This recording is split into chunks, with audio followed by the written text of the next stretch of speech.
జై Hind friends, welcome to సమరశంఖం. మీతో మాట్లాడుతున్నది సునీల్ కుమార్ తాడేపల్లి. ప్రస్తుతం జూనియర్ ఎన్టీఆర్ గారు తన అభిమానులకి ఆత్మీయ సమ్మేళన సభ అని చెప్పేసి ఒక సభ పెడుతున్నారు. దానికి సంబంధించి ప్రస్తుతం కొన్ని అపోహలు కానీ ఊహాగానాలు కానీ సర్క్యులేట్ అవుతున్నాయి సమాజంలో, ఆంధ్ర తెలంగాణలో. దాని మీద ఈ వీడియో చేయబోతున్నాను. దాని మీద ఏంటి అంటే, ఆయన్ని నందమూరి కుటుంబం పక్కన పెట్టేసింది, అందుకే ఆయన ఏంటో చూపిద్దాము అని చెప్పేసి ఈమె సమ్మేళన సభ అనేది పెడుతున్నారు. ఇంకోటి, నారా లోకేష్ గారు ఆల్రెడీ ఎస్టాబ్లిష్ అయిపోయారు, జూనియర్ ఎన్టీఆర్ గారు కూడా ఎస్టాబ్లిష్ అవ్వడానికి ట్రై చేస్తున్నారు, అందుకని చెప్పేసి దానికి సంబంధించి తన రాజకీయాలకి ఇండైరెక్ట్ గా రావడానికి ఇట్లాంటి సభలను ఎంచుకున్నారు అని చెప్పి కూడా అంటున్నారు. నేను ఈ వీడియోలో నారా లోకేష్ గారిని జూనియర్ ఎన్టీఆర్ గారిని కంపారిజన్ చేస్తూ, మధ్యలో పవన్ కళ్యాణ్ గారి జీవితాన్ని కూడా, రాజకీయ జీవితాన్ని కూడా నేను రిఫరెన్స్ ఇస్తూ ఈ వీడియో చేయబోతున్నాను. ఇందులో ఏంటి అంటే, నారా లోకేష్ గారికి జూనియర్ ఎన్టీఆర్ గారికి కంపారిజన్ చేసినప్పుడు ఫస్ట్ ఎడ్యుకేషనల్ క్వాలిఫికేషన్ అండి. నారా లోకేష్ గారు స్టాన్ఫర్డ్ యూనివర్సిటీ స్టూడెంట్ అండి, ఆయన ఎగ్జిక్యూటివ్ ఎంబీఏ. అందులో సీట్ రావడం అంటే డబ్బులు ఉన్నాయి, నా దగ్గర కోట్లు ఉన్నాయి, నాకు సీట్ ఇస్తాను అంటే కుదరదు. అక్కడ మీరు జీమాట్ ఎగ్జామ్ రాయాలి, అందులో 730% రావాలి. ఇంకోటి ఏంటి అంటే, మీరు పర్సనల్ లోన్ ఇంటర్వ్యూలు అటెండ్ అవ్వాలి. ఇంత చేస్తే గానీ మీకు అందులో సీట్ రాదు. ఇంత అంటే మీ ఓన్ టాలెంట్ మీద డిపెండ్ అయి ఉంటుంది. నారా లోకేష్ గారు అలాంటి సాధించారు అంటే ఇట్స్ చాలా గ్రేట్ ఫీట్ అండి. అది మీరు అబ్జర్వ్ చేయండి, ఇంతవరకు ప్రపంచ రాజకీయ చరిత్రలో ఒక్క రాజకీయ నాయకుడైనా ఇంత పెద్ద గొప్ప యూనివర్సిటీ నుంచి ఉన్నాడా? ఎవరు లేరు, నారా లోకేష్ గారే ఉన్నారు. ఇది గుర్తుపెట్టుకోవాలి. ఇంకోటి, junior NTR qualification intermediate fail. Okay, ప్రజల సమస్యల్ని అవగాహన చేసుకుంటానికి చదువులు అవసరం లేదు అని చెప్పి అంటారా? నేను కోట్ చేస్తాను. విఎస్ అచ్యుతానందన్ గారు అని చెప్పేసి కేరళ రాష్ట్రం యొక్క చీఫ్ మినిస్టర్గా చేశారు కమ్యూనిస్ట్ పార్టీ నుంచి. ఆయన క్వాలిఫికేషన్ ఏడో తరగతి వరకు చదువుకున్నారు ఆయన. కానీ ప్రజా సమస్యల మీద అవగాహన కానీ అంత ఉంది ఆయనకి. ఆయన చీఫ్ మినిస్టర్గా చేశారు 5 ఏళ్ళు. కానీ జూనియర్ ఎన్టీఆర్ గారు ప్రజా సమస్యలు, ప్రజెంట్ ఏ సమస్యల మీద వస్తున్నారు ఆయన? నారా లోకేష్ గారు 2009 నుంచి ఎలక్షన్స్ లో ఉన్నారు ఇండైరెక్ట్ గా. 2014 నుంచి అయితే యాక్టివ్ పాలిటిక్స్ లో ఉన్నారు.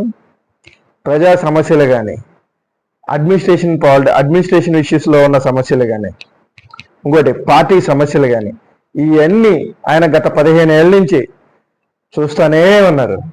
సో ఆయనకి ఈ రకంగా ఆల్రెడీ ఎక్స్పీరియన్స్ వచ్చేసింది. జూనియర్ ఎన్టీఆర్ గారు ఈ సమస్యల మీద ఏ రోజు, ప్రజా సమస్యల మీద కానీ దేని మీద కానీ పోరాడలేదు. ఇంకోటి, ఆయన సినిమాల పని మీదే ఉన్నారు. వీటన్నిటి మీద, సమస్యలన్నింటి మీద నాకు అవగాహన ఉంది అనుకుంటారా? నారా లోకేష్ గారితో జూనియర్ ఎన్టీఆర్ కంపారిజన్ చేసినప్పుడు ఆల్రెడీ ఈయన కక్క మొక్కలు తినున్నాడండి. దీనికి సంబంధించి, రాజకీయాలకు సంబంధించి 2019 to 24 అయితే అసలు లిటరల్ గా టీడీపీ పార్టీ కానీ, టీడీపీ కార్యకర్తలు కానీ అసలు జీవితంలో ఇట్లాంటి కష్టం అనేది పార్టీకి ఎప్పుడు రాలా. అలాంటి టైంలో నారా లోకేష్ గారు ఉన్నారు. జూనియర్ ఎన్టీఆర్ గారు డైరెక్ట్గా అప్పుడు పార్టీలోకి వచ్చారని చెప్పి అనుకోండి, ఆయన ఇవన్నీ ఫేస్ చేసి ఉండాలి, ఇవన్నీ ఎక్స్పీరియన్స్ ఉండాలి. ఫర్ ఎగ్జాంపుల్ చెప్తాను చూడండి, పవన్ కళ్యాణ్ గారు 2014లో పార్టీ పెట్టి వచ్చారండి. ఆయనకున్న క్రేజ్తో భయంకరమైన క్రేజ్. ఆయన ఎక్కడికి వచ్చినా కానీ సీఎం సీఎం సీఎం అనేవాళ్ళు. ఏమైంది? 2019లో ఆయనే గెలవలేకపోయాడు. పార్టీ మేనేజ్మెంట్ అండి, పార్టీ ఇండైరెక్ట్ గా 2014 నుంచి లోకేష్ గారు పార్టీకి చాలా సేవ చేస్తున్నారు. ఎందుకు చెప్తున్నానంటే, మన ఇండియాలో ఉన్న రాజకీయ పార్టీల్లో ఒక పార్టీ అసలు ఇన్సూరెన్స్ ఇస్తుందా చెప్పండి అండి? కార్యకర్తకి ఇన్సూరెన్స్ ఎక్కడ, ఏ పార్టీ ఇచ్చింది చెప్పండి? ఫస్ట్ టైం టీడీపీ పార్టీ ఇచ్చింది. దానికి చేసింది ఎవరు? ఆ కార్యరూపం దాల్చింది ఎవరు? దాన్ని అంతా it's a brain child of Nara Lokesh గారు. ఆయన అంత పరిపాలనా దక్షుడు. ఆయన ఇంకా అంటే పరిపాలనా దక్షుడు అంటే ఇంకా ఎవరికి కనిపించట్లే, ఎందుకంటే నారా చంద్రబాబు నాయుడు గారి ముందు ఇది కనిపించట్లా అంతల్లా. రెండోది, ఆల్రెడీ పార్టీ అనేది లోకేష్ గారి హ్యాండ్ ఓవర్లోకి వచ్చేసింది. చంద్రబాబు నాయుడు గారు పక్క వెళ్ళిపోయారు. ప్రజెంట్ అంతా చంద్రబాబు నాయుడు గారిని అడ్మినిస్ట్రేషన్ సైడే ఉన్నారు. పార్టీ అంతా ఈయనే చూసుకున్నారు బాగోగులు కానీ మొత్తం అంతా ఆయన పేరే వినపడుతుంది. చంద్రబాబు నాయుడు గారు ఇంటర్ఫీర్ కూడా అవ్వట్లేదు, మొత్తం అలాగే ఆయన హ్యాండ్ ఓవర్లోనే ఉంది. ఇంత హోల్డ్ తెచ్చుకున్న ఆయన్ని జీవితంలో జూనియర్ ఎన్టీఆర్ గారు రేపు రాజకీయాల్లోకి వచ్చినప్పుడు కొడతామంటే ఇట్స్ హైలీ ఇంపాసిబుల్, గుర్తుపెట్టుకోండి. లేకపోతే ఇప్పుడే వచ్చారు మీరు రాజకీయాల్లోకి, ఏమైనా చేద్దాం అనుకుంటుంటే సేవా కార్యక్రమాలు కానీ ఈ రాజకీయ కుట్రలు కుతంత్రాలు చాలా ఉంటాయి రాజకీయాలు. ఇవన్నీ అన్ని కక్కముక్క తినాలి అన్నీను, ఇవన్నీ ఉంటాయి. నేను అప్పుడు ఒక 15 ఏళ్ళు 20 ఏళ్ళ తర్వాత వస్తాను, అప్పుడుకి వచ్చి నాకు అన్ని తెలుస్తాయి అంటే ట్రాష్ అది. ఇంకోటి అడ్మినిస్ట్రేషన్ విషయంలో పార్టీని ఒక కంపెనీ లాగా చూస్తారండి వాళ్ళు. ఈయన ఒక CEO లాగా. అసలు బేసిక్గా టీడీపీ అది నారా చంద్రబాబు నాయుడు గారు అలవాటు చేసింది పార్టీకి. పార్టీ ఒక CEO లాగా, మిగతా వాళ్ళందరూ ఒక ఎంప్లాయీస్ లాగా వాళ్ళందరినీ ఎలా ట్రీట్ చేయాలి అలా ఉంటుంది. దానికి సంబంధించి ఇప్పుడు కొత్త కొత్త కార్యక్రమాలు వస్తాయి. అసలు కార్యకర్తలకి వర్క్షాపులు పెడతారండి కింద ఉన్న నాయకులకి ఇవన్నీను. అది టీడీపీ పార్టీ యొక్క గొప్పతనం. ఇవన్నీ ఆల్రెడీ నారా లోకేష్ గారు కూడా కొత్తగా డిజైన్ చేస్తున్నారు ఆయన. ఇంకోటి ఆరేటర్ స్కిల్స్, స్పీకింగ్ స్కిల్స్ అనుకోండి. నారా లోకేష్ గారిని జూనియర్ ఎన్టీఆర్ గారితో కంపారిజన్ చేస్తే ఆరేటర్గా జూనియర్ ఎన్టీఆర్ గారు అనేది హైలీ ఎక్కడో ఉంటారు. ఆరేటర్ స్కిల్స్లో కానీ చూస్తే చాలా బాగా మాట్లాడతారు. నారా లోకేష్ గారి కంటే ఆయనే బాగా మాట్లాడతారు. కానీ ఆరేటర్ ఉంది, రేపు ప్రెస్ మీట్ ఉంది, ప్రెస్ మీట్లో రిపోర్టర్స్ వీళ్ళందరూ అడుగుతూ ఉంటారు క్వశ్చన్స్, సమస్యలకు సంబంధించిన వీటన్నిటి మీద గ్రిప్ నారా లోకేష్ గారికి ఉంది. అబ్జర్వ్ చేయండి, ప్రజెంట్ జరుగుతున్న ప్రెస్ మీట్లు ఇవన్నీ ఆయన ఎలా కౌంటర్ ఇస్తున్నాడు. 14 to 19 ఎలా ఉన్నాడు, 19 to 24 ఎలా ఉన్నాడు, ఇప్పుడు ఎలా ఉన్నాడు. వైఎస్ జగన్మోహన్ రెడ్డి గారు ఇక్కడే ఫెయిల్ అవుతున్నారు. ఆయన మీడియాని ఫేస్ చేయలేకపోతున్నారు. ఎందుకంటే ఆయన దగ్గర ఏమీ లేదు, సబ్జెక్ట్ లేదు. నువ్వు ఎంత సబ్జెక్ట్ ఉంటే అప్పటికప్పుడు సమాధానం చెప్పగలవు.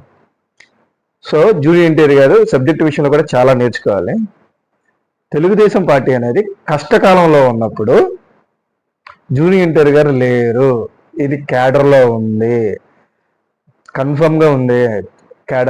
క్యాడరు మిమ్మల్ని సినిమా యాక్టర్గానే చూస్తున్నారు. మీ సినిమాలకు వచ్చే ఢోకా లేదు, మీ యాక్టింగ్ వచ్చి క్యాడర్ అంతా యాక్సెప్ట్ చేస్తున్నారు మీ సినిమాలు కానీ ఇవన్నీ చూస్తున్నారు. కానీ రాజకీయాల్లో అంటారా, అసలు క్యాడర్ అనేది మీ నాయకత్వాన్ని ఒప్పుకునే పరిస్థితిలో లేదు. ఇప్పుడు నేను ఉదాహరణ కూడా చెప్తున్నాను చూడండి. పార్టీ క్యాడర్ అనేది అసలు మర్చిపోలేదండి. కొన్ని ఇన్సిడెంట్లు ఉన్నాయి. అది నారా భువనేశ్వర్ గారి ఇన్సిడెంట్, ఎన్టీఆర్ గారి యూనివర్సిటీ పేరు మార్చున్నప్పుడు మీరు రియాక్ట్ అయింది కానీ, ఇంకోటి కొడాల నాని గారిని వల్లభనేని వంశీ గారి విషయంలో మీరు వాళ్ళని కంట్రోల్ చేయకపోవడం కానీ, ఇదంతా పార్టీ మర్చిపోదు, పార్టీ క్యాడర్ అనేది మర్చిపోదు. ఇప్పుడు కానీ ఇలాంటి పొజిషన్లో మీరు రాజకీయాల్లోకి వచ్చి ఇవన్నీ చేద్దామని చెప్పి అనుకుంటే ఇది ఒక బుల్షిట్ అవుతుంది మీకు. అది మీకు బూమరాంగే అవుతుంది మీరు తీసుకునే స్టెప్ కూడా. అయితే జూనియర్ ఎన్టీఆర్ గారిని నందమూరి ఫ్యామిలీ యాక్సెప్ట్ చేయండి అనేది సెకండరీ. ఎందుకంటున్నానంటే మీ పేరు నందమూరి తారక రామారావు, ప్రజలు అనేవాళ్ళు యాక్సెప్ట్ చేసేసారు మిమ్మల్ని. వాళ్ళ ఫ్యామిలీ యాక్సెప్ట్ చేసినా యాక్సెప్ట్ చేయకపోయినా మీరు నందమూరి ఫ్యామిలీ మనిషి ప్రజల దృష్టిలో, టీడీపీ క్యాడర్ దృష్టిలో. కానీ మీరేం చేశారు, టఫ్ టైంలో ఏం మాట్లాడకుండా సేఫ్ గేమ్ ఆడారు, డబుల్ గేమ్ ఆడేశారు. మీరు కూడా వైఎస్ జగన్ గారితో పాటు అంటగాగారు.